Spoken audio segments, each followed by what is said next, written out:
அதாவது இந்த ஜோதிடம் நான் கத்துக்கல. அதாவது நான் சின்ன வயசுல இருந்த சாமி ஆடுற பையன்.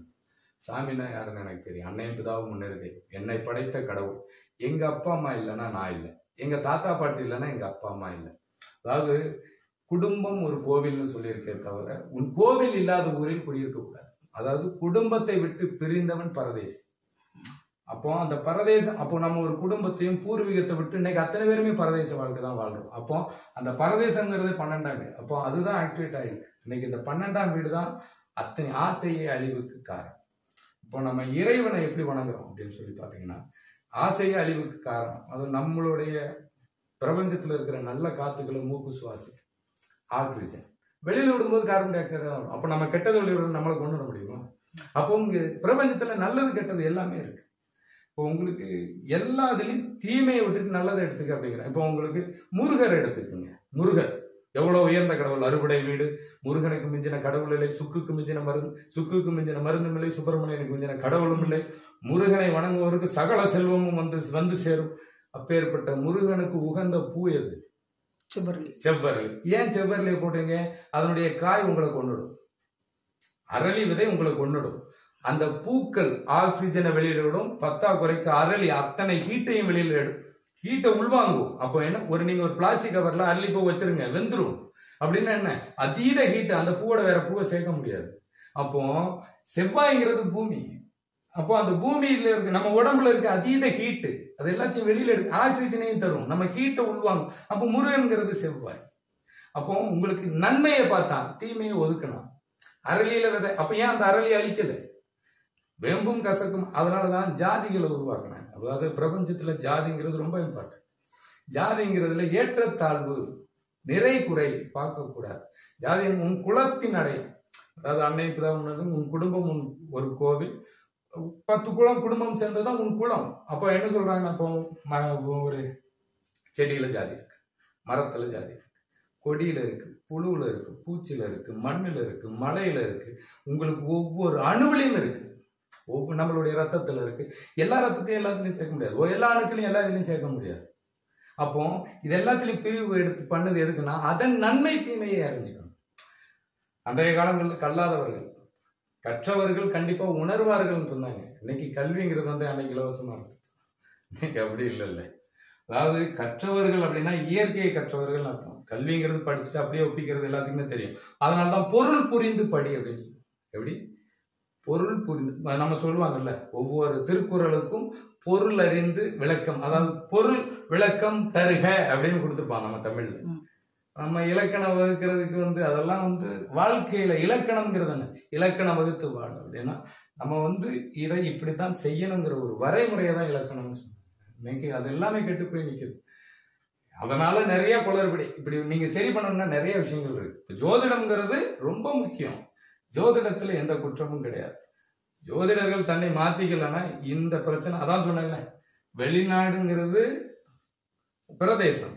அதை உங்களுக்கு என்னவா சொல்லிடுறாங்கன்னா, உங்களுக்கு யோகத்தை ஏன்னா நீ வெளிநாட்டுக்கு நான் எப்போ போறேன், எனக்கு எப்போ வேலை கிடைக்கும், எப்போ பணம் கிடைக்கும், எனக்கு 3000 ரூபா கொடுக்குறதா இருந்தா உனக்கு அதை யோகமா சொல்லுவேன். இல்லைன்னா வனவாசம். ஒரிஜினல் வனவாசம் தானே. நீ எனக்கு பணம், அது முதல்ல எல்லாம் ஜோதிடர்கள் உனக்கு இந்த பிரச்சனை இருக்குன்னு சொல்லுவாங்க. இன்னைக்கு அப்படி கிடையாது. நீ என்கிட்ட 4 கேள்வி கேட்கணும்னா இது இவ்வளவு 1000 ரூபாய் பணம் கட்டணும், அதுக்கு மேல ஒவ்வொரு கேள்விக்கும் இவ்வளவு காசுங்கிற இடங்கள்ல எல்லாம் இருக்கு. ஏன்னா ஜோதிடம்னா வியாபாரம்னு ஆயிடுச்சு. வியாபாரம் ஜோதிடம். ஆனா இது சாஸ்திரம் அப்படிங்கிற ஒரு அஸ்திரம். வில்லு எங்கேயா இருக்கும், அம்பு எவனையாவது ஒருத்தனை கொண்டுடும். குரு எதுலையும் மாற மாட்டார். உங்களுக்கு குருன்னா ஒரு விளக்கம் கொடுக்கு. குருன்னு சொன்னதுனால ஒரு சின்ன விளக்கம். காலபுருஷனுக்கு 9ஆம் இடம் குரு, 9ஆம் இடம் தந்தை, தொலைதூர பயணம் தந்தை, தொழில் 9ஆம் இடம், உங்களுக்கு 9ஆம் இடம் தொழில். அப்போ 9ஆம் இடம் குரு. குரு பார்க்க கோடி நன்மை. அப்பாவின் நிழலில் இருந்தா உனக்கு அவ்வளவு நன்மை. தந்தை சொல் மிக்க மந்திரம் இல்லை. யாரு? முருகனுக்கு உபதேசம் பண்ணி அவ்வளவு முருகனை படைத்ததே சிவபெருமான். தந்தையை மிஞ்சிய சிஷி அதுதான் முருகன். ஆனா ஒரிஜினல் குரு யாரு? சிவபெருமான் இல்லையா? அப்ப சூரியன் தான் ஒரிஜினல் குரு, இந்த பிரபஞ்சத்துக்கு உயிரை கொடுப்பவள். அப்போ இந்த குருவுக்கு உயிர் கொடுத்தது யாரு அப்படின்னு சொல்லி பாத்தீங்கன்னா, தந்தைக்கு 9ஆம் வீடு 5ஆம் வீடு, இதுதான் குலசாமின்னு சொல்றோம். அப்போ நம்ம ஜோதிடம் என்ன சொல்லுது? அப்பாங்கிறது நம்மளை பெற்றவர் அல்ல, நம் தந்தையை பெற்றவர் தான் அப்பா. எப்படி? சூரியன். அப்போ இந்த சூரியனாலதான் பிரபஞ்சத்துல ஒளி உண்டாகும், உயிர் உண்டாகும். உயிருக்கு காரகத்துவமே சூரியன். அப்போ தந்தைனா யாரு? தாத்தா சொத்து பேரனுக்கு, பாட்டி சொத்து பேரனுக்கு. அப்படின்னா என்ன அர்த்தம்? தாத்தாங்கிறது சூரியன், பாட்டிங்கிறது சனி, அவருக்கு 7, 11 லாபஸ்தானம். ஒரு குழந்தை. நிறைய பேருக்கு தெரியாது இங்கே. அதாவது 9ஆம் இடம் குரு. இந்த குரு எங்க உச்சம் பெற? தாய்ங்கிற ஸ்தானத்தில். அம்மா வீட்டுலதான் உச்சம். அப்படின்னா தந்தையினுடைய உயிர் அணு 12ஆம் வீடு தான் நம்மளுடைய அயன சயன போகம். அப்போ தந்தையின் 12ஆம் வீடு தாய் வீடு. அப்போ அங்க உச்சம் பெறுகிறாள். உன்னுடைய உயிர் அணுக்கள் தங்க காரணம் தாய். அப்போ உன்னை விட, தந்தையை விட ஆக சிறந்த குரு யாரு? அம்மா. அப்போ அன்னையும் பிதாவும் தான் மிகச்சிறந்த குரு அப்படின்னு ஜோதிடம் சொல்லுது. நீங்க யார் சொல்லி கொடுத்துருக்கீங்க? அப்பா அம்மா தான் குரு. உங்களுக்கு நல்ல வழிகாட்டி, நமக்கு நல்லதெல்லாம் சொல்லி கொடுக்குற குரு அப்படின்னா டீச்சர்னு சொல்லி கொடுத்துருப்பீங்க. அப்பா அம்மான்னு சொல்லி கொடுத்துருந்தா புரிஞ்சிருக்கும். எப்படி? குருனா வாத்தியார், நமக்கு நல்லது கெட்டது. இன்னைக்கு பாடா இருக்கிறதுனால வாத்தியார். ஏன்னா தாய் தகப்பங்களுக்கு இணையா ஒரு வாத்தியாரையும் ஒரு டீச்சரையும் மதிக்கணுங்கிறது கருத்து. அதாவது பொருள் விளக்கம் தெரியாததுனால 1000 பிரச்சனைகள் வரும். திக்கற்றவனுக்கு தெய்வம் துணை, திக்கை கற்றவனுக்கு தான் தெய்வம் துணை. வாக்கத்தவனுக்கு வாத்தியார் வேலை, வாக்கை கற்றவனுக்கு தான் வாத்தியார் வேலை. போக்கத்தவனுக்கு போலீஸ் வேலை, போக்கை கற்றவனுக்கு தான் போலீஸ் வேலை. சுரக்காய்க்கு உப்பு இல்லை, சுரக்காய் சாப்பிட்டா அவங்கள்ட்ட உப்புங்கிற வியாதி இல்லை. இப்படி ஒவ்வொரு விஷயங்களுக்கும் அர்த்தங்கள் அப்படியே அதான் அர்த்தம் உள்ள இருந்து ஒவ்வொரு வார்த்தைக்குமே. நீங்க பழமொழி தெரிஞ்சாலே போதும். நம்மளுடைய பழமைங்கிறது அந்த மொழியில தான் இருக்கு. நம்மளுடைய பழமை அப்படிங்கிறது என்னது? அழியாத காவியம் பழமை. அந்த பழமைங்கிறது எதுல இருக்கு? மொழி. அப்ப தமிழ் அப்படிங்கிறது சும்மா இல்ல. தமிழ்ங்கிறது மொழி அப்படிங்கிறது சொல்றாங்க. பிரபஞ்சம் தான் தமிழ். தமிழர்களின் அறிவாற்றல் தான் இன்னைக்கு எங்கெங்கயோ இருக்கும். தஞ்சை பெரிய கோவில், இந்த மாதிரி காவியம், இந்த மாதிரி நிறைய விஷயங்கள். உங்களுக்கு குருங்கிறதுனால சொன்னேன். இந்த குரு எங்க நீச்சம்? 10. 10ஆம் இடங்கிறது என்னது? வயிறு. 10ஆம் இடங்கிறது வயிறு. அப்ப வயிற்றுலதான் தங்குது. அதுக்கு 7ஆம் வீடு. நல்லா பாத்துங்க. தாய்க்கு 7ஆம் வீடு, தாய்க்கு 7ஆம் வீடு. அப்ப இதுவும் கணவனா போட்டுன அந்த 7ஆம் வீட்டுலதான் குரு அப்படிங்கிற தந்தையின் உயிர் அணுக்கள் தங்குது. அப்ப இந்த 10 அப்படின்னா யாரு? 10 அப்படின்னு சொன்னா யாரு? உங்களுக்கு சொல்லுவாங்க. உங்களுக்கு 11 லாபஸ்தானம். மேச ராசி அன்பர்களுக்கு இந்த வருடம் சனி 11ல் வந்தால் லாபத்தை அள்ளி கொடுக்க போகிறார், கொட்டி கொடுக்க போகிறார். 11ஆம் இடம் சனி. ஆனா லாபம் இது கோபுர கலசம் அப்படின்னு சொல்லுவாங்க. என்ன கலசம்? கோபுர கலசம், கோடி தரிசனம். எப்படி? கோபுர கலசத்தை வணங்கினா கோடி தரிசனம். அந்த கோபுர கலசத்துல என்ன இருக்கும்? விதை உள்ள பொருள். அத்தனையும் விதை, மக்காத விதை, அழியாத விதை. அப்ப அதுல அந்த நவதானியமும் அதுலதான் வச்சு. அப்போ உங்களுக்கு நாம இப்போ கல்யாணம் எனக்கு ஆயிடுச்சு. எங்க அப்பாவுடைய அப்பா அம்மா 2 பேர், எங்க அம்மாவுடைய அப்பா அம்மா 2 பேர், எங்க மாமனாருடைய அப்பா அம்மா 2 பேர், மாமியாருடைய அப்பா அம்மா 2 பேர், 8. எப்படி? நான் என் மனைவி 10. இந்த 10 பேருனுடைய நல்லது கெட்டது, இந்த உடல் எப்படி, இந்த 10 பேருனுடைய டிஎன்ஏ, இந்த 10 பேருனுடைய 7 தலைமுறை டிஎன்ஏ. அதனாலதான் சொல்லுவான், நம்ம வயிற்றுக்கு வஞ்சனை வைக்க கூடாது. அதாவது தீதும் நன்றும் பிறர் தரவாரா. இப்போ ஒரு குழந்தை ஒரு பெண்ணுக்கு தனிச்சிருச்சுன்னா என்ன டாக்டர் என்ன சொல்றாங்க? புருஷனுக்கும் டெஸ்ட் பண்ணணும். ஏன் டெஸ்ட் பண்றாங்க? ஏன்னா இவனுடைய உயிர் அணுக்கள், இவனுக்கு எந்த கட்டப்பணமும் இருக்குல்லனாலும் அவனுக்கு ரத்தத்துல எது நோய் இருக்கா? ஏன்னா ஒரு குழந்தை உயிர் சம்பந்தப்பட்டது இல்லையா? அப்ப தாய்க்கும் பாக்குறாங்க, கணவனுக்கும். அப்ப இந்த 10 பேருடைய உயிர் அணுக்கள் நன்மை தீமை. இப்ப நம்ம உடலை பால்படுத்துறது நம்ம தலைமுறைக்கு கேடு. அடுத்த தலைமுறை இன்னைக்கு நிறைய பேர் குழந்தை இல்லை, அது வேற விஷயம். ஏன்னா இந்த கோபுர கலசம், இந்த 10ஆம் இடம்ங்கிறது வயிறு, இந்த 10 பேர், 11ங்கிறது குழந்தை, லாபங்கிறது குழந்தை. அப்புறம் எங்க இருக்கு ஜோதிடத்துல பணம்? கோடிகளை குவிக்கும். எங்க இருக்கு? தனம், குடும்பம் அப்படின்னா 2ஆம் வீடு. அதுக்கு உதாரணம் சொல்றேன். சுக்கிரன்னா கன்னி பெண்ணுன்னு சொன்னேன். இந்த கன்னி பெண் தாயாகும் போது சந்திரனாய் உச்சம் பெறுகிறாள். ஒரு குழந்தை, இங்க ராகு கேது நீச்சம், இங்க ராகு கேதுங்கிறது நிழல், 8ஆம் வீடுங்கிறது என்னது? மரணம். அப்போ நம்ம இறந்தவர்கள் மீண்டும் பிறக்கிறார்கள், வயிற்றில் தணிக்கிறார்கள். என் தாத்தா மாதிரி டிஎன்ஏ, என் பாட்டி மாதிரி மூக்கு. ஏன் சொல்றீங்க? மாண்டவன் மீண்டும் ஜோதிடம்ங்கிறது ஒரு அற்புத கலை. அப்படியே தோண்ட தோண்ட அமிர்த கலசம் மாதிரி போன உயிரை திருப்பி எடுக்க முடியும். அவ்வளவு எப்படி சொல்றது? நான் இது படிக்கல. ஏதோ அம்பாள் ஆசீர்வாதம் போயிட்டு இருக்கு. இந்த கோயில் வச்சதுல இருந்து இப்படிதான். கௌமாரி இன்னைக்கு வணங்கணும், கௌமாரிங்கிறது முருகனுடைய அம்சங்கிறாங்க. என்னை காட்சி கொடுத்தது அதுல இருந்து போய்கிட்டே இருக்கு. இது எங்க போய் ஸ்டாப் ஆகும் தெரியல, எல்லா விஷயத்திலும் போயிட்டே இருக்கு. எத்தனை பேர் இதுக்கு பகைன்னு தெரியல. அதாவது சந்திரன்கிறது என்னது, ஒரு கன்னிப்பெண் தாயாகும் போது மண்ணு மலடு பூத்து காய்க்காத எந்த உணவும் நம்ம உண்ண முடியாது. பூத்து காய்க்கலைன்னா உணவே கிடையாது. பூப்படையாத பெண் இல்லைன்னா குளமே கிடையாது. நமக்கு உணவும் கிடையாது, குளமும் கிடையாது. இன்னைக்கு பூத்து காய்க்கின்ற விதை ஒரிஜினல் கிடையாது, ஏன்னா யூரோப்ல இருந்தது. நம்ம நாட்டு விதை கிடையாது. நம்ம நாட்டு விதை எங்க இருந்துச்சு? கோபுர கலசம், கோடி தரிசனம், இறைவன் வாழும் இடமும் குழந்தையும் ஒண்ணு, குழந்தையும் தெய்வமும் ஒண்ணு. ஏன்னா பிரபஞ்சத்துல கலந்த அந்த இயற்கையிலிருந்து சத்தம் எடுக்கிறது தான் கோபுர கலசம். அப்போ இறை குழந்தை தரிக்கும் இடம் கருவறை, இறைவன் வாழும் இடம் கருவறை, ரெண்டுமே கருவறை. அப்போ குழந்தையும் தெய்வமும் ஒண்ணு. அப்போ எங்கிறது 11ங்கிறது. அப்போ நம்மளுடைய குழந்தைங்கிறது யாரு? நம் மூதாதையரனுடைய அவங்க அணுக்கள். நீ அதான் சொல்றல, நீ என்ன செய்யறியோ அதை தான் இருக்க போற. நீ இந்த உடம்பை கெடுத்துக்கிறீன்னா அடுத்ததும் பெற்றவர்கள் செய்த பாவமும் புண்ணியமும் பிள்ளையை சேரும். அப்ப இங்க பெற்றவர்கள்லாம் யாரு? தாத்தா பாட்டி. அப்போ அந்த வழியினுடைய நன்மை தீமை உன்னை வந்தடையுங்கிறான். இந்த மாதிரி நிறைய விஷயம் சொல்லிக்கிட்டே இருப்பேன். உங்களுக்கு நேரம் தான் பத்தாது. ஜோதிடம்ங்கிறத ஈஸியா கண்டுபிடிச்சிடலாம். அதாவது என்ன பிரச்சனை இருக்கு, எந்த கிரகத்துக்கு எதனால பாதிப்பு, இதை சரியா பார்த்தா இந்த நாள் கணக்கே உங்களுக்கு தப்பு. இங்க மணிக்கு இப்போ மாறிடும். அப்புறம் எங்க இன்னைக்கு சொல்ற ராசி பலன் படிக்கும், உங்களுக்கு மாத பலனோ ராசி பலனோ தினப்பலன். ஒரு செகண்டுக்கு இத்தனை குழந்தைகள் பிறக்குது. இன்னைக்கு பூமியும் ஒரு நாளைக்கு பல மில்லியன் செகண்ட் வேகமா சுத்துது. அப்போ அதுலயே 24 மணி நேரம் இல்லைங்கிறது இஸ்ரோ 24 hours. அப்போ அதுலயும் டிஃபரெண்ட். அமாவாசை பௌர்ணமி, கிரக கோளாறு, இந்த பருவ மாற்றம் எல்லாம் வந்தாச்சு. இந்த 24 இப்போ உங்களுக்கு 24 hours பிரச்சனை, வருஷத்துலயும் பிரச்சனை. அப்போ நம்ம முன்னோர்கள் போட்ட நாள் கரெக்டா இல்லையா? நீ இன்னைக்கு அவர்ஸ் கணக்கை குறைச்சினா அந்த நாள் வந்துடும். அப்போ நம் முன்னோர்கள் செய்தது சரி. ஏன்னா நம் முன்னோர்கள் என்பது இந்த பில்டிங் அஸ்திவாரம் மாதிரி, நம்ம சொல்றது இந்த பில்டிங் மாதிரி. இது சரியில்லைன்னா இடிஞ்சிடும். அஸ்திவாரம் தான் முதல்ல ஸ்ட்ராங்கா இருக்கணும். அவங்க போட்ட அஸ்திவாரம் ஸ்ட்ராங்கு, நாம தான் மாறிக்கிட்டே இருக்கும். இப்ப நீங்க நிறைய பேருக்கு ஜாதகம் சொல்லிருக்கீங்க. எதன் அடிப்படையில்? வாக்கிய பஞ்சாங்கம் பார்த்து சொல்றீங்களா, இல்ல அவங்களுடைய ஜாதகத்தை எடுத்துட்டு? ஜாதகம் வந்த உடனே லக்னத்தை அவங்க பேரை வச்சு லக்னத்தை மாத்தி கரெக்டா சரி பண்ணி கொடுத்துட்டு எந்த ஊருக்கு போனா அவங்க பிரச்சனை தீரும் அப்படிங்கறத நான் சொல்லிடுவேன். எந்த ஊருக்கு போனா அவங்க பிரச்சனை தீரும் அப்படிங்கறத நான் ஈஸியா சொல்லிடுவேன். எப்படி சொல்லுவேன் அப்படின்னு சொன்னா, உங்களுக்கு இது எல்லாமே நம் பூர்வீகம். அவன் அப்ப 8 அடி பஞ்சா குட்டி 16 அடி, 16 பெற்று பெருவாழ்வாக. 16 வகை செல்வங்கிறது ஒரு கல்யாணம் பண்ணி வச்சோம்னா ஒரு குழந்தைய ஒரு சன்னியாசி பரதேசி கிட்ட ஆசீர்வாதம் வாங்க வைப்போமா, இல்ல அப்பா அம்மா கிட்ட, இந்த 4 தலைமுறை பார்த்தவங்க கிட்ட, 4 தலைமுறை பார்த்தவங்க கிட்ட தான் ஆசீர்வாதம் வைப்போம்.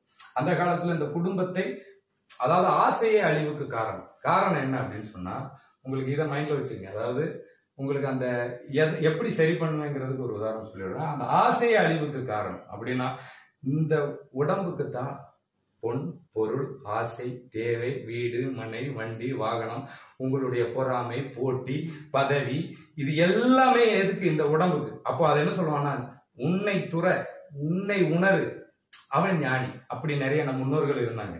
இன்னைக்கு அப்படி கிடையாது. இன்னைக்கு துறவிமார்கள் கிடையாது. இன்னைக்கு சாமியார் அப்படின்னா குடும்பத்தில் வாழ தகுதியற்றவன், உறவுகளோடு வாழ தகுதியற்றவன்.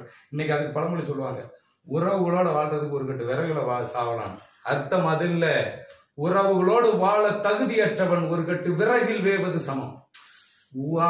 உங்களுடைய அர்த்தங்கள் மருவிச்சுனால உங்களுடைய வாழ்க்கையும் குறுகிட்டே போகுது. எப்படி?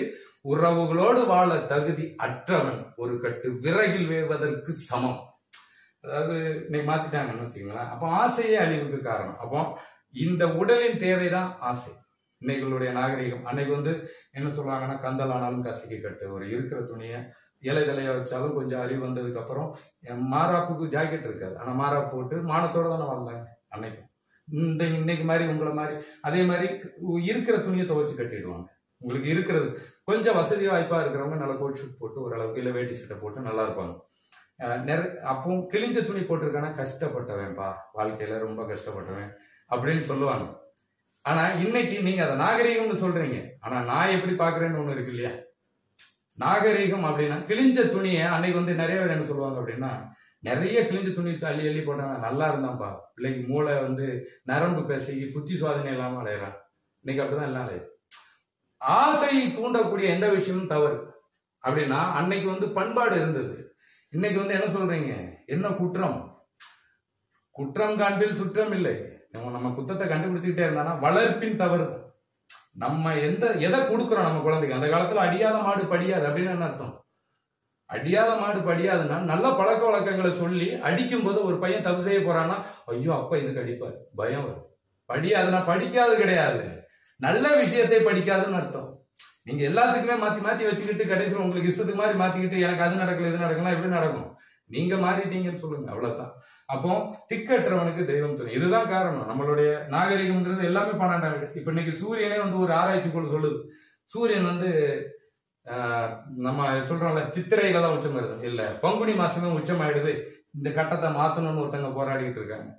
யார் ஒவ்வொருத்தங்க ஒவ்வொன்று சொல்லிட்டு தான் இருப்பாங்க. ஏன்னா இதுக்கு எப்படி சரி பண்ணலாங்கிற போராட்டம் போயிட்டே இருக்கு. ஏன்னா அன்னைக்கு வந்து இவ்வளவு பெரிய என் ஜோதிடத்தை கூப்பிட்டு டிவியில கூப்பிட்டு வச்சு சொல்றாங்கல்ல, நீ சொன்னது என்ன, என் ஜாதகத்தை பாருங்க, நான்லாம் கூப்பிட்டா கேட்டுருவேன், உங்க பேரு, உங்களுக்கு இந்த பிரச்சனை. அதாவது 10ஆம் இடத்துல ராகு இருக்குன்னு வச்சுக்கோங்க. 10ஆம் இடத்துல ராகு, நிறைய ஸ்நாக்ஸ் சாப்பிடுவோம். 10ஆம் இடத்துல ராகு. இப்ப செவ்வாய்ன்னு சொன்னேன் இல்லையா, செவ்வாய்னா அதீத ஹீட், இங்கதான் உச்சம்.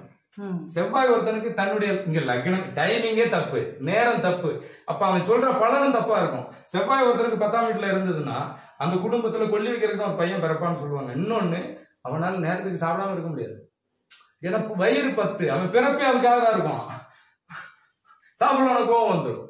இப்ப ராகுங்கிறது என்னது, உங்களுக்கு வயிறு சம்பந்தப்பட்ட கேஸ்டிக் ப்ராப்ளத்தை உண்டு பண்ணும். இதெல்லாமே நெகட்டிவ், நான் சொல்றது எல்லாமே நெகட்டிவ். அப்போ ஒரு கீரைன்னு ஒண்ணு எடுத்துக்கங்க. இப்போ வந்து சனி, அப்போ இந்த இடத்துல செவ்வாய் இருந்தா அந்த மாதிரி பல, அதான் சொன்னேன்ல, செவ்வாய் இருக்கிற இடத்துல வந்து என்ன சொல்லுவாங்க, அதீத ஹீட்.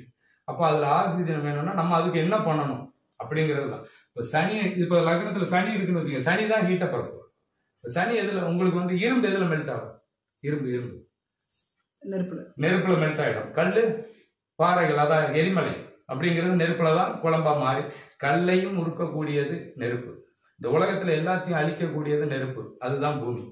எல்லாத்தையும் உருவாக்குறது சூரியன். அதனாலதான் சிவன் இன்னைக்கு அழியாது.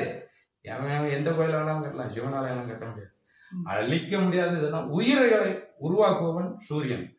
இந்த ஹீட்டு செவ்வாய், நிலம் அவ்வளவு இது விஷயம், நிலத்துல நம்ம வாழலாம், ஆனா அதனுடைய தன்மை போகணும். அப்ப அதை எது கொடுக்குது அப்படின்னா சனி. சனிதான் உங்களுக்கு கர்மகாரன். 10ஆம் வீட்டுக்கும் 11ஆம் வீட்டுக்கும் அவன் தான் அதிபதி. அப்படின்னா இந்த 10 பேருடைய நல்லது கெட்டதை பொறுத்து தான் குழந்தை. இந்த 10 பேருடைய உண்ட உணவு தான் உன்னுடைய அடுத்த தலைமுறைங்கிறதான் கர்மஸ்தானம்னு போட்டு வச்சிருக்கோம். அதே மாதிரி அப்ப 8 அடி பாஞ்சா குட்டி 16 அடி. உங்களுக்கு இந்த சனி அப்படின்னு சொன்னாலே உங்களுக்கு புதனின் கர்ம பதிவு. ஏன்னா சனி பகவான் பிறந்தது அவிட்ட நட்சத்திரம் இந்த திருக்கணித்துல சொல்லலாம். அப்போ அவங்க உதாரணத்துக்கே வரேன். இப்போ உங்களுக்கு கீரை அப்படிங்கிறது வந்து என்ன சத்து உள்ளது, கீரை இரும்பு சத்து. எல்லா கீரையிலையும் அதிக இரும்பு சத்து. உங்களால இரும்பு வளைக்க முடியுமா? ஆனா கீரை நீங்க முருங்கை மரமே எடுத்துக்குங்க, ஆனா அது மேல ஏறி நின்றுங்க பார்ப்போம், உடஞ்சு விழுந்துரும். காரணம் அதீத ஹீட் இருக்கும் கீரையில. அப்போ உனக்கு இரும்பு சத்து அதுல அதிகமா இருக்கு. எப்படி இரும்பு வளைக்கும்? அப்ப அளவுக்கு அதிகமா ஹீட் இருக்கிறதுனாலதான் சின்ன வெங்காயம், பூண்டு, கருஞ்சீரகம், அதனுடைய பித்தத்தை போக்குறதுக்கு பெருங்காயம். அப்போ என்ன போட்டா உன் பித்தம் தீரும், என்ன செஞ்சா உன் பித்தம் தீருங்கிறத அப்ப நீ கீரை சாப்பிடணும். அப்போ உனக்கு இந்த நரம்பு எலும்பு சத்து நரம்பு சத்து வீக் ஆயிடுச்சு அப்படின்னா அதீத ஹீட் வரும்போது ஃபிக்ஸ் வந்துடும். அப்போ ஹீட்டை குறைக்கிறதுக்கு என்ன கொடுப்பாங்க, இரும்பு. எது உருக்கின இரும்பு இல்ல, காஞ்ச இரும்பு. அப்போ அயன் சத்து இல்லைன்னா காக்காவிலுக்கு வந்து. அப்போ நீ கீரையை சாப்பிடணும், என்னெல்லாம் போட்டு சின்னவங்க அதனுடைய ஹீட்டை போக்கிட்டு சாப்பிடணும். அந்த மறை பொருளா சொல்லியிருப்பான். உங்களுக்கு புரியுதுங்களா? இந்த மாதிரி நிறைய விஷயங்கள் மருத்துவம் சார்ந்துதான் இருக்கும். இதுல காசு பணம் இருக்காது. 2ஆம் இடத்துல தனம் குடும்பம் அப்படின்னா உங்களுக்கு எந்த லக்னமா இருந்தாலும் சந்திரன் 2ல இருந்தா தனத்தை அள்ளி கொடுத்த குழந்தை உருவாகிற இடம் தாய்மை. அதாவது பணம் பரிகாரம்னு சொல்ற ஜோதிடர்களை நான் நம்ப போறதில்லை, அது பழிக்க போறதும் இல்லை, இனி நிலைக்க போறதும் இல்லை. ஏன்னா ஒரு காலத்துக்கு அப்புறம் நல்லது கெட்டது அழியதான் செய்யும். இன்னைக்கு நிறைய நல்லவர்கள் மக்கள் தொண்டு மகேஷ் மக்களுக்காக போராடுற நிறைய பேர் இன்னைக்கு மண்ணுல வாழ்ந்து மாண்ட பின் அவர்களுடைய செய்த தர்மத்தின் பலன் கர்ணன் வரையும் இறைவனா வாழ்ந்துட்டு போயிடுவோம். இன்னைக்கு நிறைய பேர் மனிதனுக்காக பாடுபட்டாங்க. தன் குடும்பத்துக்காக பாடுபட்டவர். எனக்காக எங்க அப்பா பாடுபட்டாரு, எங்க அம்மா பாடுபட்டுச்சு, அவங்களுக்காக அவங்க அப்பா அம்மா. அப்போ அப்ப 8 அடி பாஞ்சா குட்டி 16 அடி. ஊர் உலகத்துக்காக பாடுபட்டவங்க எல்லாம் உலகத்துக்கு கடவுளா பயன்படுறாங்க. அப்போ என் குலத்துக்கு, என் குலத்தின் அடையாளம் வந்து நான் வந்து என்னுடைய அப்பா அம்மா, என் குடும்பம், என் குலம், என் சாமி. அப்படின்னா எங்க அப்பாவுடைய அப்பா அம்மான்னு சொன்னீங்களா, இப்போ எங்க அப்பாவுக்கு எங்க அப்பாவுடைய அப்பா அம்மா 2, எங்க அப்பாவுக்கு அம்மாவுடைய அப்பா அம்மா 2, எங்க அம்மாவுடைய அவங்க அப்பாவுக்கு அப்பா அம்மா 2, எங்க அம்மாவுக்கு அவங்க அம்மாவுடைய அப்பா அம்மா 2, எங்க அப்பா அம்மா 2. இந்த 10 எப்படி? இந்த 10 பேரினுடைய டிஎன்ஏ 11 தான் நான். ஓகே, லாபம் இருந்த குழந்தை. அப்போ எங்க ஒரு அப்ப 8 அடி பாஞ்சா குட்டி 16 அடி. இங்க 8னா என் மனைவி வழியில எத்தனை? 8. 16 குடும்பத்தின் 7 தலைமுறையினுடைய அணுக்களை சீரும் சிறப்புமாக பெற்று வாழு. அதனாலதான் உங்களுக்கு பாத்துங்க, தந்தை 9ஆம் இடம், மாமனார் 3ஆம் இடம், இவங்க 2 பேரும் புருஷன் பொண்டாட்டி மாதிரி. அம்மா 4ஆம் இடம், மாமியார் 10ஆம் இடம், இவங்க 2 பேரும் புருஷன். அதாவது ஒன்றை கொடுத்து அதை எதுக்கு பண்டமாற்று குறையை கொண்டு வந்தாங்கன்னா உறவுகளை பரிமாறிக்கொள்கிறோம்.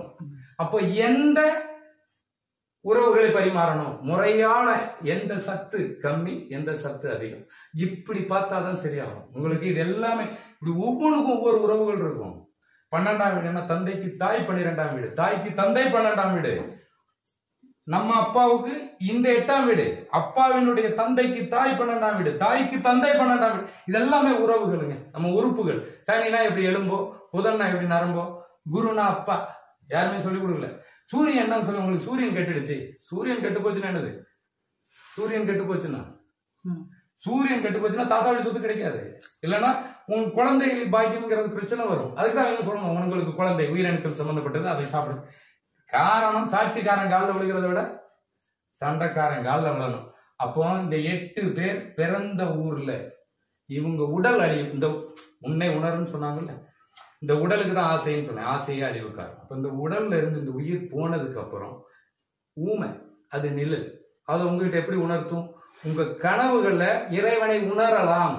உங்கள் கனவுகளின் வெளிப்பாடு உங்கள் அணுக்களின் வெளிப்பாடு. அப்போ காட்சியா கொடுப்பான். ஏன் உங்க தாத்தா பாட்டி ஏன் கனவுல வரமாட்டான்? ஏன்னா உன் உடம்புல அவன் அணுக்கள் உயிரோட இருக்கு. உன்னில் சிவம், அவனின்றி ஓரணுவும் அசையாது. கோயிலும் சாமி கும்பிட முடியாது, அதே சாமி பேர் தான் இருக்கும். அப்ப அழிந்த உருவத்துக்கு கொடுத்த அழியாத உருவம் தான் தெய்வம். அப்ப எந்த வழி உறவு உனக்கு பகை? அப்ப நோய்க்கும் பார்க்கணும், பேய்க்கும் பார்க்கணும். நோய்னா என்ன, பேய்னா அது ஒரு டாபிக். இந்த 8 பேரும் பிறந்த ஊர்ல உள்ள உன் குலம் சாமி. அப்ப 8 அடி பாஞ்சா குட்டி 16 அடி. சாட்சிக்காரன் காலில் சண்டைக்காரன். எந்த உறவு உனக்கு பகை? எந்த உறுப்பு உனக்கு நோயை கொடுத்துருக்கு? குரு இருக்கும் இடத்துல கேன்சரை கொடுத்துருவான். அப்போ குரு அப்படின்னாலே உங்களுக்கு ரொம்ப மோசம். தாயும் தந்தையும் வழி உறவுக்காரவன் கெட்டுச்சுனாலே உங்களுக்கு கேன்சர் கன்ஃபார்ம். ஏன்னா 12ஆம் வீடு. நீ வெளியூர் இருக்கிற பூமியை விட்டு வெளியூர் வந்தினாலே உனக்கு நோய் நொடிகள். ஏன்னா குரு வந்து ராகுவின் இந்த தோல் நோய் இந்த மாதிரி விஷயத்த கொடுக்கறதே குரு. அப்போ பூர்வீகத்தை மறந்தவனுக்கு எல்லாம் நோய் வந்துடும். அதெல்லாம் கண்டு நம்மளுடைய பூர்வீகத்தை மறந்துடக்கூடாது. காக்கை போல் வாழணும். என் சனி காக்கா எங்க வேணாலும் 4 மணிக்கு எந்திரிச்சு போயிடும். சாயந்தரம் ஆனா என் தாயிடத்துக்கு போயிடும். கூடி வாழும். புரியுதுங்களா? எந்த மிருகம் கூடி வாழல? மனிதனை தவிர. எந்த மிருகம் கூடி வாழல? மனிதனை தவிர. எல்லாம் கூடிதான் வாழுது. ஏன்னா அந்த காலத்துல சின்ன வயசுல நான் படிச்சிருக்கேன். 10 மாடு இருந்தது, அதுல இருந்து ஒரு மாடு மட்டும் தனியா போயிடுச்சு. சிங்கத்தினால பாதிக்கப்பட்டுச்சு. திருப்பி தன் இனத்தோடு சேரும்போது 10 மாடு ஒன்று சேர்ந்த அந்த சிங்கத்தை வர்ற பிரச்சனை ஜெயிக்கணும்னால உன் குடும்பத்தோடு உன் குலத்தோடு சேர்ந்துருக்கணும். அதுக்குதான் உன் குலம். அப்ப எதுக்கு திருவிழா வச்சாங்க? நீ எந்த ஊர் வந்தாலும் இந்த 8 வழியில் உள்ள திருவிழா உன் சொந்த பந்தம், உன் உறவுனா என்ன தெரியும். நடக்க மாட்டாதுன்னு சித்தப்ப வீட்டுல பொண்ணு எடுத்துருவான் அப்படின்னு என்ன அர்த்தம்? நம்மளுடைய அப்பாவுக்கு தாத்தா பேரே தெரியாது, அவங்க கூட பிறந்த எத்தனை பேருன்னு தெரியாது. ஆனா உங்க கம்யூனிட்டியில பொண்ணோ மாப்பிள்ளையே பார்ப்பீங்க. அப்ப அந்த தாத்தா கூட பிறந்த அண்ணன் தம்பி பிள்ளைகள் இன்னைக்கு இந்த தலைமுறையில 4வது தலைமுறை. அப்ப என்ன ஆயிடும்? 4ஆம் பங்காளி, உங்களுக்கு 5ஆம் பங்காளி. என்ன ஆயிடுது? உங்களுக்கு அண்ணன் பிள்ளைய தம்பி கட்டுற மாதிரி இப்படி வந்துடும். அதனால பாரம்பரியத்தை பாதுகாக்கிறதுக்காக தான் குலசாமி இந்த மாதிரி நிறைய விஷயங்களை செஞ்சோம். உங்களுக்கு இன்னொரு விஷயம் சொல்லலாம். இன்னைக்கு வந்து திதி தர்ப்பணம்னு கொடுப்பாங்க உங்களுக்கு. இந்த உலகத்துல மன்னிக்க முடியாத பாவி, இந்த உலகத்துல மன்னிக்க முடியாத பாவினா அவன் தான். ஏன்னா திதி தர்ப்பணம் என்னுள் சிவம், என்ன படைத்தவன் என் உடம்புக்குள்ள. இப்போ ஒரு நம்ம டைனோசர் படம் பார்த்துருக்கோம், அதனுடைய ஒரு குட்டி ஒரு 10 இருக்குன்னு வச்சுக்கோங்க, அதனுடைய இனம் அழிஞ்சிருச்சா இருக்குமா? ஓகே. இப்போ நம்ம நேருவினுடைய குடும்பம் சந்ததி இருக்கா இல்லையா? அதே மாதிரி ஏன் தலைமுறையில நான் இருக்கும்போது எப்படி அழிஞ்சிச்சுன்னு சொல்லுவீங்க? இப்ப நான் படிக்கல, என் முன்னோர்களின் அணுக்கள் எவனோ ஒருத்தன் உள்ள இருக்கான், அவன் இந்த தூண்டு புரியுதா உங்களுக்கு? என்னுள் சிவம், நான் என்ன உணர்றேன். இப்ப எனக்குள்ள இருந்து அவங்க இயக்கும் போது அது எப்படி, அதான் அந்த உடம்பு போட்டு உயிர் வெளியில போன உடனே பிறவி ஊமை, அது உங்களுக்கு ஒண்ணு கனவு மூலமா உணர்த்தும். யாரெல்லாம் அவங்க கனவுல வந்தாங்களோ அவங்க வழியில உள்ள தெய்வம் விட்டு போச்சுன்னு அர்த்தம். கனவுல அந்த ஒரு நேரம் இன்னொரு நாள் வச்சிருக்கேன், இந்த மாந்திரிகம் பண்றவனுக்கு ஒரு டாபிக் வச்சிருக்கேன், எவனையும் விட போறது. ஓகேங்களா? அதாவது எனக்கு தெரிஞ்சதை நான் சொல்லிடுறேன். இப்போ எனக்குள்ள எங்க முன்னோர்கள் உயிரோட இருக்காங்க. இப்போ எனக்குள்ள இருக்கும்போது நான் என்ன உணர, உன்னை உணரு இறைவனை உணரலாம். அப்போ அவங்க காட்சி மூலமா வெளிப்படுத்தும் போது, எனக்கு சின்ன வயசுல நான் பிறந்தப்போ என்னை பாதுகாத்தது என் தாய் தந்தை. ஒரு கோழி தன் குஞ்சு அதுகிட்ட இருக்கும்போது பருந்தால தூக்க முடியுமா? கெட்டது இந்த சமூகத்துல ஈஸியா பரவிடுங்க. நம்ம மாத்திரை மாதிரி, நான் மளிகை கடையில 4 மாத்திரை வாங்கியிருக்கேன் சின்ன வயசுல. இன்னைக்கு தெருவுக்கு 4 மெடிக்கல் இருக்கு, நோய் குறையில. ஆனா உயிருள்ள மருத்துவம் பச்சலை, அதை இங்க யாரும் தேடுவதில்லை. நானே வார்த்தைக்கு 2 நாள் மருந்து குடிச்சேன், இப்ப இல்லை. அப்போ என்னுடைய போராட்டம்ங்கிறது எனக்காக இருக்கோ இல்லையா, என்னுடைய அடுத்த தலைமுறை, வருங்கால தலைமுறை, என் குழந்தையின் சந்ததிக்கு இனிமேல் தலைமுறை. அதாவது பூக்காத எந்த பூ படையிலனாலே மலடு இல்லையா? இன்னைக்கு எத்தனை மலடா இருக்காங்க. அப்போ அதாவது ஒரு பத்தினின்னு சொல்லுவாங்க இல்லையா, ஐவரை மணந்து அழியா பத்தினி. அதாவது நெருப்பு நிலம் நீர் காற்று ஆகாயம் பூமிங்கிற பஞ்சபூதத்தை மணந்து 9 மாதம் சுமந்து 10ஆம் உருவமாம் நீ. ஒரு குழந்தை முழு தகுதியுடன் பெற்றெடுக்க தகுதியுடையவன் 10ம் நீ. இன்னைக்கு அது சுருகி பத்தினி. வாழை மட்டையை எரிக்கணும், வாழையடி வாழைங்கிறது வம்சம், அதுல இதை சேர்த்தான், வாழை மட்டையை எரிச்சிரு. ஒன்னு அழிச்சா ஒண்ணு வருங்கிறது கணக்கு. உங்களுக்கு புரியுதுங்களா? இங்க ஏதாவது ஒன்று சொல்லிட்டு தான் இருப்பாங்க, உங்களுக்கு தெரிந்த போறதில்லை. இன்னைக்கு கற்றவர்கள் அவங்களால உணர முடியும். சில விஷயங்கள் நல்லதை எடுத்து சொல்லும்போது இதுக்கு அர்த்தமானு புரிஞ்சுக்கிறாங்க. ஏன்னா எனக்கு இன்னைக்கு நிறைய ஃபோன் வரும், என்னுடைய விஷயங்களை நிறைய பேர் ஏத்துக்கிறாங்க. இப்படி யாரும் பேசி கேட்கல, எனக்கே தெரியல பேசுறது. ஆனா ஒவ்வொருத்தங்க வந்தாலும் 1 மணி நேரம் உட்கார்ந்து இந்த மாதிரி கிளாஸ் எடுத்து அதுக்கப்புறம் தான் ஜாதகத்தை கேள்விப்பேன். எடுத்த உடனே ஜாதகம் பார்க்க மாட்டேன். யார் வந்தாலும் 1 மணி நேரம் 1.5 மணி நேரம் இதெல்லாம் பேசிட்டு தான். ஒரு நாளைக்கு ஒரு 4 பேர் 5 பேருக்கு மேல பார்க்க மாட்டேன், ஏன்னா முடியாது, அவ்வளவு கத்தணும். 10 பேர் வந்தாங்கன்னா எடுத்துடலாம், மொத்த பேருக்கு சொல்லிட்டு அப்புறம் தனித்தனியா ஜாதகம் பார்த்து சொல்லிடலாம். அப்போ அந்த 8 பேர் பிறந்த ஊரில் உள்ள தெய்வத்தை நீங்க ஒன்றும் பண்ண வேண்டாம், பரிகாரமும் கிடையாது, ஒண்ணும் கிடையாது. நீ அந்த மண்ணை மிதிச்சாலே போதுங்க. 8 பேர் பிறந்த, அப்போ கல்யாணம் ஆனவனுக்கு 8னா, கல்யாணம் ஆகாதவனுக்கு 8னா, கல்யாணம் ஆனவனுக்கு 16. அதான் அப்ப 8 அடி பாஞ்சா குட்டி 16 அடி.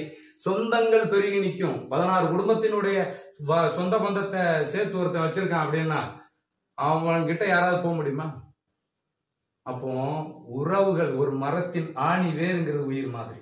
சுத்தி இருக்கிற விழுதுகள் இப்ப நிக்கிற ஆலமரம் போல் வாழணுங்கிறீங்க, மற்ற மரம் சாஞ்சிரும்.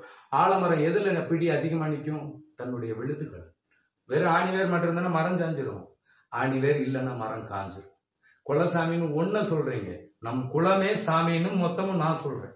எப்படி? என்னை படைத்தவன் இறைவன், எனக்குள் அவன் உயிரோடு இருக்கு. அப்புறம் திதி தர்ப்பணம் எப்படி கொடுப்பேன்? எப்படி? அப்போ உனக்குள்ள உயிரோடு. அப்போ அவங்களுக்கு மொழி கிடையாது. காத்து கருப்பு பேய் பிசாசுன்னு சொன்னது என்ன தெரியுமா? உங்களுக்கு ராத்திரி நேரம் ஆச்சுன்னா, சூரியன் அஸ்தமனம் ஆயிடுச்சுன்னா உங்களுக்கு லைட் வெளிச்சம் இன்னைக்கு இருக்கு, அன்னைக்கு கிடையாதுங்க. இதெல்லாம் சொல்லும் போது லைட் வெளிச்சமே கிடையாதுங்க. அவன் அன்னைக்கு சொன்னதை நீங்க இன்னைக்கு எப்படி ஃபாலோ பண்றீங்கன்னு எனக்கு தெரியல. கார்பன் டை ஆக்சைடு நிறைய வெளியே வரும்போது நம்ம உடம்புகளை எண்ணற்ற துவாரங்கள் வழியா கெட்ட காத்து வெளியே, நம்ம ஆக்சிஜனை உருவாக்கிட்டு கார்பன் டை ஆக்சைடு வெளியில விடுறோம். அந்த கார்பன் டை ஆக்சைடே மொத்தமா மேல படும்போது நோய் வருமா இல்லையா?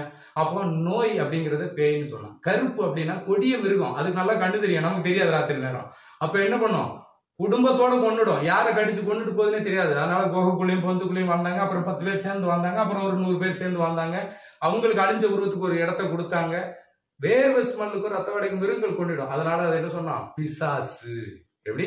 கொடிய. அப்ப நோய்க்கும் பார்க்கணும், பேய்க்கும் பார்க்கணும். அப்படின்னா நோய் என்பது கெட்ட காத்துப்பட்டு வரக்கூடிய நோய்க்கு மருந்து. பிசாசு அப்படின்னா மிருகங்கள்ட்ட இருந்து கொடி. இன்னைக்கு எல்லாமே வேற மாதிரி இருக்குன்னு வச்சுங்களேன். நாட்டுக்குள்ளே வாழ முடியல, காட்டு மிருகம். அப்புறம் ஏன்னா திங்கிற உணவுல விதை இல்லைங்க, சிவம் இல்லை, அடுத்த தலைமுறை இருக்காது. என்னுடைய ஆதங்கம் நிறைய இருக்கு, நான் உங்களுக்கு குறைவா சொல்லியிருக்கேன். அதனால நம்மளுடைய சொன்னது பேய் பிசாசுங்கிறது அது எனக்கு தெரிஞ்சு பில்லி சூனியம் வச்சிருக்கிறவன் நாங்கள் வந்து இதை வச்சு நல்லது தான் பண்ணுவோம்னா, முடிஞ்சா நிறைய கேன்சருக்கு வராமல் பார்க்க சொல்லுங்க, ஒரு காய்ச்சல் நோயை சரி பண்ண சொல்லுங்க. நல்லதுக்கு தான் பண்ணுவான் அவன், கெட்டதுக்கு பண்ண மாட்டான். பஞ்சபூதமும் மனிதனுக்குள் அடங்கும், மனிதனுக்குள் வாழும். அதை வச்சு அவன் வந்து தற்காப்பு கலை, வர்மக்கலை, ஏழாம் அறிவுன்னு ஒரு படம் பார்த்துருப்பீங்க, அதை வச்சு காற்றை வச்சு தற்காப்பு கலை, கடல் மேல நடக்கிறது, இந்த மாதிரி நிறைய இருந்தது. இன்னைக்கு அதெல்லாம் அழிஞ்சு உங்களுக்கு இதை வச்சு அவனை தூண்டுற இவனை நோன்ற. ஏன்னா உன்னுடைய தேவை, ஒருத்தனை ஏமாத்தணும்னா உன்னுடைய தேவை, அப்ப அவன் ஆசையை தூண்டு அப்படின்னு ஒரு படம் எடுத்தான். படத்தை பார்த்து கை தட்டி மட்டும் வந்துருக்கு. அப்போ அதெல்லாம் இவன் உணர்ந்துட்டு தான் இது பொய்ன்னு சொல்லிட்டான். ஆனா இது பொய் இல்லை, உங்களுக்கு புரியுதுங்களா? இதெல்லாம் பார்த்துட்டு தான் இவங்கெல்லாம் ஏமாத்துறாங்க. ஆனா அதெல்லாம் கிடையவே கிடையாது. இது வந்து உங்களை காக்கும். அவ்வளவு பெரிய அப்படின்னா, நான் முன்னோர்கள் வந்து இந்த மாந்திரிகம் தாந்திரிகம் பண்ணிக்கிட்டு நான் வந்து சேவனை பண்ணுவேன், ஏவல் பண்ணுவேன், அதெல்லாம் வந்து நல்லதுக்கு தான் பண்ணுவேன். உனக்கு முடிஞ்ச ஒரு காய்ச்சல் நோய் நொடி முதல்ல ஒரு புளிய பக்கத்துல வந்து விட்டுறேன், நீ உன் சேவனையை வச்சு கட்டு போட்டுக்க முடியுமா? பிசாசு அதுதான். உன்னால ஒரு மிருகத்திட்ட இருந்து, அதாவது கொடிய பிசாசிட்ட இருந்து நான் வந்து அப்படியே கட்டுக்குள்ள அடைக்கிறேன். அன்னைக்கு அந்த கண் பார்வையில் அதை நிறுத்துவான். ஏன்னா அவன் பஞ்சபூதத்தை உணர்ந்தவன், அந்த கலைகளை கற்றவன். நீ வந்து கட்டு போடுறேன்னா அது உன்னை சுத்து போட்டுரும், அவ்வளவுதான், முடிஞ்சு போச்சு. அப்போ பிசாசு கிட்ட இருந்து காப்பாத்துறேன், நான் சேவனை பண்றேன்னா, அன்னைக்கு ஒரு திருநங்கை கூட பேசிருக்கு, பேர் என்னது, நம்ம சுகு சார் பேரு ரஜினிமா. அதெல்லாம் பார்க்கும்போது வேடிக்கையா தான் இருக்கும். சரி, ரைட்டு. மக்கள் வந்து தேவைகளை ஆசையா மாத்தி இந்த உலகம் வாழ்ந்துட்டே இருக்கு. ஆசை அழிவின் உச்சம், அழிவின் ஆரம்பம். உணராதவர்கள் மக்களாய் வாழ்றதை விட தன் சந்ததியை இழந்துருவாங்க. எனக்கு தெரிஞ்ச கருத்துக்களை நான் சொல்ல முடியும், கண்டிஷன் பண்ண முடியாது. ஏன்னா இங்க எல்லாத்துக்குமே சம உரிமை, சுய உரிமை அப்படிங்கிற எல்லாமே இருக்கு. நம்ம இதை வச்சு நம்ம சொல்லலாம்னா நிறைய விஷயங்கள் சொல்லிட்டே இருக்கலாம். உங்களுக்கு நேரம் இருந்ததுன்னா இன்னும் அதிகமாக. ரஜினிமால் பற்றி நீங்கள் பேசுனீங்க. ஆனால் அவங்களுடைய நகைகள், அவங்களுடைய சொத்து இதெல்லாம் கேட்கும் பொழுது, நான் வாக்கு சொல்லி நிறைய பேருக்கு படிச்சிருக்குது, எனக்கு வந்து இனோவா கார் கொண்டு வந்து கொடுக்குறாங்க, அவங்களா கொண்டு வந்து கொட்டுறது தான் இதெல்லாம் அப்படின்னு சொல்கிறாங்க. வேணுதாங்க. எங்கள் அம்மாவின் தாய்ப்பால் பிறர் ஒருவரிடம் இனிக்கும்னு சொன்னால் அதுக்கு அது நான் ஏற்றுக்கொள்ள முடியாது. ஏன்னா ஒரு குழந்தையினுடைய தாய்ப்பால் இன்னொரு குழந்தைக்கு ஒத்துக்கிறார். ஒரு மரத்து கல் ஒரு மாட்டு பாலுன்னு சொன்னது மரத்தை ஆணுக்கும் பாலன் பெண்ணுக்கும் சொன்னான். கோ மாதா அப்படின்னா கோனா அரசன், மாதானா அம்மா. தாய்ப்பாலை விட உயர்ந்தது திருவள்ளுவர் சொன்னார், ஒவ்வொரு அணுக்களும் என்று சுரைக்கின்ற உமிழ் நீர், நீரின்றி அமையாது உள்ள. அதாவது இந்த தண்ணி இல்லைன்னா அந்த பிரபஞ்சத்தில் எதுவுமே இருக்காது. அப்போ அந்த நீர் குடத்துல நம்ம தளிச்சு வர்றோம், போகும்போது அதை உடைச்சு அனுப்புறாங்க. அப்போ அதை எரிச்ச அஸ்தியை தான் நம்ம விபூதியா பூசும். சிவன் வாழ்றது எங்கன்னா சுடுகாட்டு பித்தன்னு சொல்லுவாங்க. எனக்கு இறந்தவர்கள் தெய்வம்னு சொல்லி கொடுத்தது சிவபெருமான். என் பெயர் சிவன், உலகத்தில் உள்ள எப்பேற்பட்ட தெய்வமும் உனக்கு அடங்கும். இது என்னுடைய கருமருந்தன் விபூதியை கொடுத்தார். செத்த அத்தனையும் தெய்வம்னு சொல்லி கொடுத்ததே சிவன். எவன் பேச்சையும் கேட்க மாட்டேன், புரியுதுங்களா? எனக்கு சொல்லி அனுப்புறாங்க. அப்போ அதை எரிச்ச அஸ்தியை தான் நம்ம விபூதியா பூசும். சிவன் வாழ்றது எங்கன்னா சுடுகாட்டு பித்தன்னு சொல்லுவாங்க. எனக்கு இறந்தவர்கள் தெய்வம்னு சொல்லி கொடுத்தது சிவபெருமான். என் பெயர் சிவன், உலகத்தில் உள்ள எப்பேற்பட்ட தெய்வமும் உனக்கு அடங்கும். இது என்னுடைய கருமருந்தன் விபூதியை கொடுத்தார். செத்த அத்தனையும் தெய்வம்னு சொல்லி கொடுத்ததே சிவன். எவன் பேச்சையும் கேட்க மாட்டேன், புரியுதுங்களா? எனக்கு சொல்லி வரம் கொடுத்ததே அந்த ஆள். சிவனை நீங்க பாத்துறீங்களா எனக்கு தெரியாது, எத்தனை பேர் நம்புறாங்கிறத பத்தி எனக்கு கவலை இல்லை. இறந்த அந்த அஸ்தியை தான் நான் ஆஸ்தியா பூசுறேன். அதனாலதான் சிவன் மேனி எங்கும் விபூதியை பூசுவார். அப்ப என் உடம்பெங்கும் அணுக்களா நிறைந்திருக்கிற என் முன்னோர்கள் சிவம் அப்படின்னு ஒரு விதையில கண்ணுக்கு தெரியாத அணு, என் உடம்பில் இருக்க கண்ணுக்கு தெரியாத அணு என்னுள் வாழும் சிவம், என்னை படைத்த சிவம், என்னை இன்னைக்கும் எங்க அப்பா அம்மா என்னை காக்குறாங்க, காக்கும் சிவம். அப்படி இருக்கும்போது எனக்குள்ள அவங்க இருக்கும்போது நான் திதி தர்ப்பணம் கொடுக்க மாட்டேன். ஏன்னா இறைவன் அடி சேர்ந்தார். ஒரு மனுஷன் இருக்கும்போது கும்பிட மாட்டான், செத்ததுக்கு அப்புறம் தெய்வமா கும்பிடுவாங்க. உதாரணம் விஜயகாந்த் சார், நான் விஜயகாந்தோட தீவிர பக்தன். அப்போ அவர் இருக்கும்போது அவ்வளவு கேவலம் பேசி இன்னைக்கு சாமின்னு பேசுறவனே எல்லாம் மதிக்கல. அப்போ உங்களுக்கு மனிதனுக்காக பாடுபட்டவன் இறைவனா, என் குலத்துக்காகவும் எனக்காக பாடுபட்டவன் எங்க அப்பா அம்மா, என் குலம், நான் வளர்றதுக்கு காரணம், என் வாழையடி வாழை, நான் ஒரு இனத்தை சேர்ந்தேன், என் சந்ததி எனக்கு தெய்வம், என்னை படைத்தது. இப்ப எனக்குள்ள சிவம் அப்படின்னு சொன்னது சிவபெருமன் தான். உதாரணம் சொல்றேன், 51 சக்தி பீடமும் உமையவளின் பிண்டம். அதே மாதிரி பல சித்தர்கள், ஞானிகள் மனிதனா பிறந்து இறந்ததுக்கு அப்புறம் சாமி.